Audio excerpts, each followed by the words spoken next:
এটা কিসের ঘর? একবারে পোলাপানের খেলা ঘরের মতন ঘর নিয়ে আসলাম। ভালো আছে না? নদীমাতৃক দেশ হচ্ছে আমাদের এই বাংলাদেশ। যমুনা নদীর চরের ভিতরে মানুষের জীবন যাপন এবং নদীর সাথে মিশে আছে হাজারো মানুষের কর্ম। আমি আজ আপনাদেরকে দেখাবো এই ভিডিওতে চরাঞ্চলে মানুষের জীবন মান এবং যমুনা নদী কিভাবে গঠিত হলো সবকিছুই থাকবে আজ আমার এই ভিডিওতে। আজ আমি আছি বর্তমানে যমুনা নদী চরে। যমুনা চরের কি কি ঘটে সবই দেখাবো।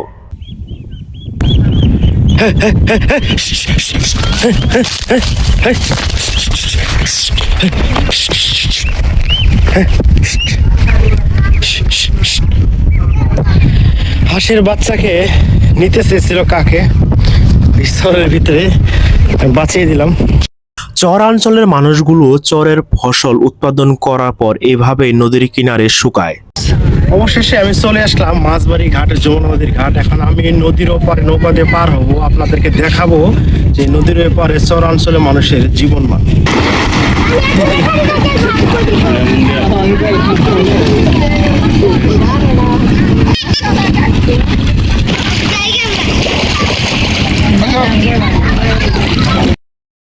নদী পাড়ের মানুষগুলো যমুনা নদীর একুল ভাঙ্গে অকুল গড়ে, তবুও মানুষগুলো নদীর কিনারেই বসতবাড়ি গড়ে থাকে এবং নদী পাড়ের মানুষগুলো দৈনন্দিন কাজগুলো নদীর সাথে মিশ্রণভাবে নদীতেই করে থাকে। এই যেমন নদীতে গোসল করা, যেমন নদীতে গরু বাছুর সাঁতরানো এবং যাবতীয় কাজগুলো নদীর সাথেই।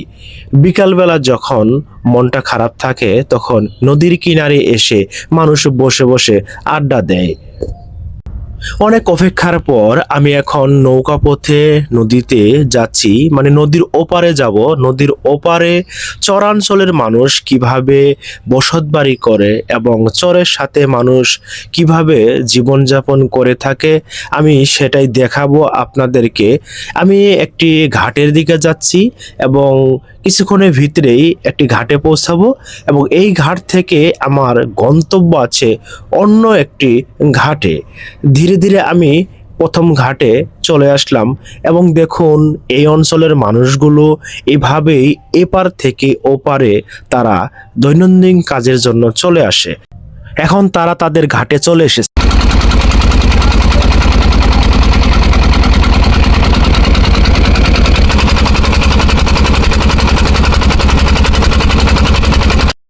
যমুনা নদী, তার কিনারের দিকে তাকালে অদ্ভুত মায়া লাগে।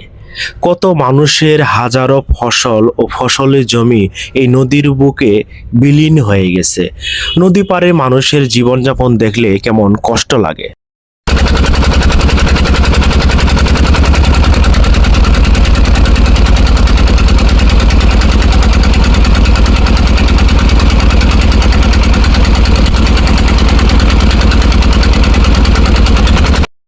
ভারতের যমুনা নদী ছিল এবং জামালপুর ময়মনসিংহের বড় নদী ছিল ব্রহ্মপুত্র নদী।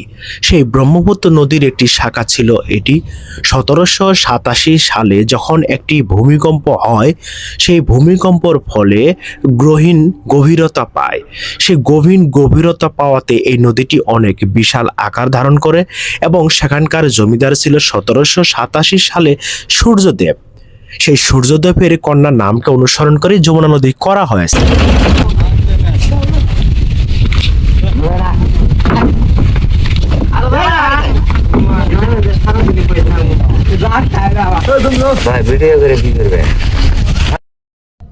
নদী পাড়ের মানুষ খুবই সহজ সরল মানুষ।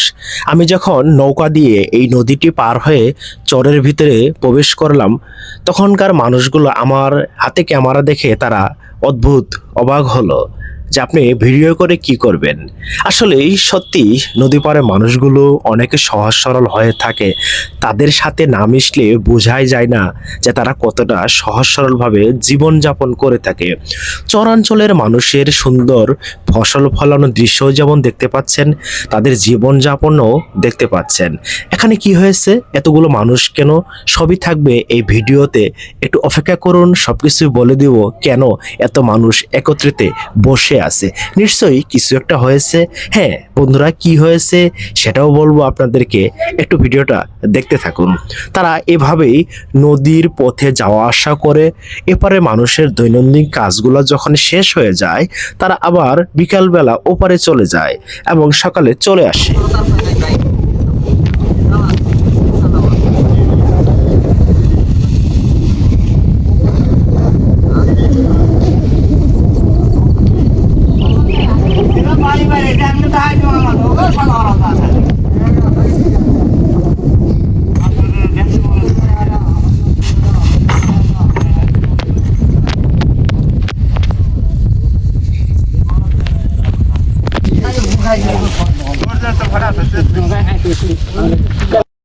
চরের ভিতরে মানুষগুলো গরু বাছুর পশু পালন করে থাকে, কারণ চরের ভিতরে পশুর ঘাসের অভাব নেই এবং এই চরে বসতি বাড়ি করে থাকে বেশিরভাগ গরিব মানুষ। তাদের সামান্য একটু জমি আছে, সেই জমিটুকু ফসল ফলিয়ে ছোট্ট একটি ঘর বানিয়ে এই যমুনা চরের ভিতরে বসবাস করে থাকে। এখানে নেই বিদ্যুতের কোনো ব্যবস্থা, আছে বাজার আছে অনেকে দূরে। এভাবেই তারা কষ্ট করে জীবনযাপন করে। চরের বাড়িঘর, দুধু চরের ভিতরে এখানে একটা বাড়িঘর। আবার এই যেখানে তারা ধান শুকায়, ভুট্টা শুকাচ্ছে। আমি যদি আপনাদেরকে দেখাই এখন যে কিভাবে তারা এই যে ভুট্টা শুকায়, যেভাবে ভুট্টা শুকাইতেছে। আবার ওই যে দেখেন চরে ওখানে আর একটা বাড়িঘর।